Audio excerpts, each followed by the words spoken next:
Hi, I'm Nicholas, and behind me is my 2018 Nissan Titan, and today we're going to go for a quick walk around to see exactly what I have inside my vehicle.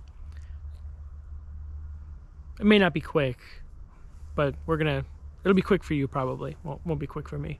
Anyway, let's take a look. Come with me. So we're going to start at the front, and we're just going to go over the electrical system briefly. You don't have to do this. You may need something that's a little bit beefier, but for me, since I'm kind of on the go day by day, I don't really stay at a campsite for too long. I found that a 60 amp system was just what I needed. I don't need anything more just yet. If I do upgrade, I probably will go with something that's like 100 plus, but for now, what we've done is we went with a 60 amp breaker. I decided to go with a breaker instead of a fuse just because it's quick to disconnect, and it allows me to be able to diagnose things or just turn off the breaker, the inverter, should I need to in a hurry. Each terminal, the negative and positive terminal, is in its own loom, and then I wrap that loom into a larger loom. I think this is 1.5 inch, and it goes across the firewall, down through into the grommet that's in the firewall on the driver's side. And so all that is ran seamlessly. You can't see the wiring. It runs all the way through here, back through here. They pop out here, and this is the inverter unit itself. It's pure sine wave, works really well. I'll have a link to this and everything else that we talk about in the description, so you can go ahead and purchase those if you need to. None of it's sponsored, by the way. So we'll move on over to the power station. We have the EcoFlow River 2 Pro. Phenomenal unit. I believe it's 768 watt hours. Charges very quickly. I have it paired to the 500 watt inverter, which I typically run at about 400 watts just to keep it cool and quiet. When I'm not running it off of that, it's running off of the cigarette lighter, which gives it about 100 watts. I've never ran out of power with this unit, especially with the refrigerator that we're going to see next, only pulling about 40 watts max, 45 on occasion. And so this particular unit, I do not have the details on it because it's no longer available, but I got it on Temu. Works fine. I've ran it for, believe it or not, 2 months straight without any issues. It's 55 liters, holds everything that I need it to hold, and it's a perfectly acceptable unit. I have no complaints. It does have Wi-Fi. Don't connect it though. Don't need another, random app on my phone. So this is probably the part that everyone's been waiting for, and it's usually my favorite part too, and I'm watching DIY builds and stuff for trucks. So I got the inspiration for the bed platform from a fella on YouTube. I'll link his information in his video down below. But I think what it was kind of perfect in that it met my needs, because this is a 5.5 or 5.7 inch or 5.8 inch bed, and so you kind of have to sleep at a little bit of an angle to make it work. For someone like me, I'm 5'9", 5'10" when I'm lying down. But yeah, it works out really well. So what we have here is a pull-out drawer system. It's a little on the messy side right now. I don't have anything super organized. This was just a really short trip, but as you can see, this pulls out, and what it does is allows me to take my walking stick and prop this up so that way it could stay level. It's really nice to have. The way I have it organized is I have my cook set, all that is in the front, and then I have like my woodworking type stuff, saws, hatchet, and whatnot, and behind all that is my tool bag where I keep the, just a generic tools should I need to fix anything while I'm on the road. It works really well. Haven't had any problems with it. Yeah, also, I'll add to his video, he did have a hatch in the middle. What I did is I also made that hatch lockable, and I also made the tolerance so tight that once the tailgate's closed, you'd have to deadlift a pretty significant amount of weight to get this lifted up. So I really like it. Whenever you're trying to record stuff, there's going to be trains, planes, and automobiles, or people everywhere, and it's fun. I'm probably just going to leave this in. I don't care anymore. Anyway, I'll show you how it works out, or how it works.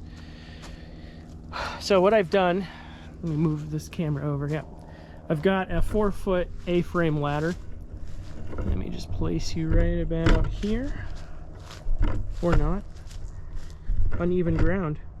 That's fun. So, 4-foot ladder works out just fine for me. This is basically my balcony. I do have a brush. I always brush all this off because it's kind of a multi-purpose area right here. The addition that I made that's not in the gentleman's video is right here. Let me see if I can show you. Okay, so the way that it works is that this initially was a mattress that was, I don't know, 80 inches or something like that. And I had to cut off a chunk of it because it was, you know, the bed's too short. So I made this hanger system here. And very similar to how you can hang a TV or floating shelves. And then I just put this in a king-size pillow case, and now I can sleep at an angle. It fits me perfectly. You can't exactly make snow angels, but that's okay. We're not here to live in opulence. It's not perfect. It works out just fine for me. For the flooring, this is actually something that I think I'm the first to do. I don't know if anyone else is. So this is just generic lattice that you can find at Home Depot or Lowe's. I believe it's PVC. And what I've done that because I wanted to get the corrugated floor leveled out a little bit. It was just too uncomfortable. This is indoor-outdoor carpet. I went with like a teak theme, kind of a nautical kind of a theme, if you will. And that really does provide a really nice flat surface when you're walking around in there. Now granted, you're not pacing back and forth, but when you have your feet flat, it's nice. I like it. So moving inside, what I've decided to do was put a dresser in here of sorts. It's just a 3-bin drawer system where I keep my, my underwear, my shirts, and my pants. It also provides a nice little nightstand for all my electronics when I'm sleeping. And then what I have here also are the lighting. Now those actually died last night. I think there might be a little bit of juice. This guy's barely going on. I'll have another shot showing how it looks at night. It's actually very nice. I'll turn this off. It's not going to really provide much light. And what I also did, this is a homemade Reflectix, if you will. I've got it Velcroed on both sides so it can be incorporated into the window system here. This was probably about $25. I might do a little tutorial and show you guys how I made this, but it's worked out really well. It's done a fantastic job of keeping moisture. It's done a fantastic job as acting as a moisture barrier. So I'm going to leave that on. And what I do at night is I'll show you, I keep the window open a little bit. I leave it like a 1-inch crack on the other side. And then I do the same thing right here. So as you can see, you can go ahead and get your fingers in there. And then I have the fan on low. And it'll blow air out. And then on the other side, I'll have air blowing in, only if it's hot. When it's cold, I only have to have the air blowing out, because what you want to do is make sure that you get your vapor from your body, your breath, out of the car, because that's what creates all the moisture for you. But anyway, I digress. I haven't done any cooking or anything inside the truck. I mean, it's just a big vinyl topper and, questionable, probably not very safe. But I do keep a fire blanket and a fire extinguisher in the vehicle. That's something everyone should have all the time, whether you're camping or not. You should have some means of extinguishing fires. I don't know what else exactly to show. I mean, I don't have a build to give you other than the video that I'm going to link here, so you can see how I got the inspiration to build this out.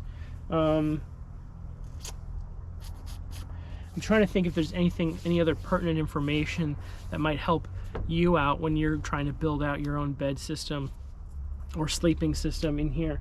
I just find that this gives me more of that flexibility. It's kind of cozy. It doesn't feel like I'm in a back of a pickup truck, really. It's it's kind of nice when you're 3 weeks, 4 weeks out driving. I mean, I've driven this thing all the way out to Idaho, and I cannot complain. It's very comfortable. The 4-inch mattress, and again, everything will be linked in the description below. And I can make another video if you need something a little bit more in depth, but I just wanted to do a quick walk around and just show you what's inside, how I manage this kind of lifestyle. And I'm a part-timer. I don't do this full-time, just full disclosure. But yeah, I just wanted to throw it out there. If you have any questions, let me know in the description down below. Like I said, if you need me to go in more in depth, I'm totally down to do that. All right, so that's going to be the end of the video for us today. If you have any questions or you want me to go into any more detail about any particular part of the build, please let me know. I'm happy to I'm more than happy to make a video on it. And so yeah, that's it. All right. Oh, by the way, don't forget to subscribe. Be kind and subscribe. Is that how it goes? No, that's not how it goes. You see my trash? I was trying to hide it from you. Anyway, all right, that's it. That's all I've got for now. All right, bye.